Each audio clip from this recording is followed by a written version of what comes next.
Assalamualaikum warahmatullahi wabarakatuh. Hello football lovers, selamat datang di channel Uti Update Timnas Indonesia.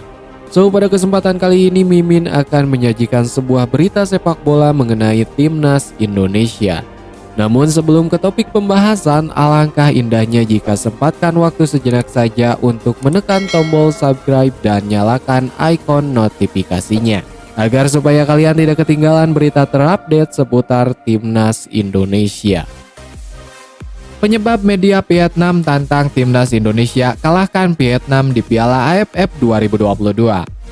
Media Vietnam The Tao 247 menantang pelatih Timnas Indonesia Shin Tae-yong untuk mengalahkan Vietnam pada Piala AFF 2022. Penyebab munculnya tantangan ini karena proses naturalisasi dua pemain keturunan Indonesia, Jordi Amat dan Sandy Walsh, hampir rampung dilakukan lantaran kini tengah diproses di Dewan Perwakilan Rakyat atau DPR. Sebagaimana diberitakan sebelumnya, DPR akan segera menggodok dokumen naturalisasi Jordi Amat dan Sandy Walsh. Media Vietnam The Tao 247 melihat adanya peluang dua pemain tersebut tampil di Piala AFF 2022. The Tao 247 pun melontarkan tantangan kepada Timnas Indonesia melalui judul beritanya. Skuad asuhan Shin Tae-yong yang dihuni pemain kelas Eropa ditantang untuk mengalahkan Vietnam. Indonesia akan menaturalisasi bintang Eropa, siap menghadapi Vietnam di Piala AFF, tulis The Tao 247 dalam beritanya dikutip pada hari Rabu 17 Agustus 2022. Selain itu, media tersebut juga menyorot adanya kemungkinan Timnas Indonesia bersua Vietnam di babak penyisihan grup Piala AFF 2022.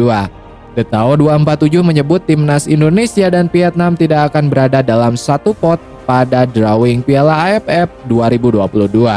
Satu hal yang pasti, Timnas Vietnam tidak akan berada di pot unggulan yang sama dengan Indonesia. Ini berarti undian sepenuhnya dapat membawa kedua tim saling berhadapan di babak penyisihan grup, tulis berita tersebut. Secara halus, The Tao 247 melontarkan pesiwar kepada Shin Tae-yong. Pasalnya pelatih asal Korea Selatan itu belum mampu mengalahkan Vietnam di berbagai kelompok umur.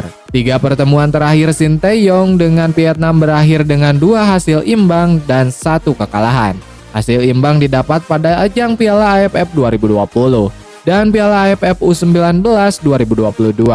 Sedangkan Timnas Indonesia U23 kalah 0-3 dari Vietnam U23 pada ajang SEA Games 2021.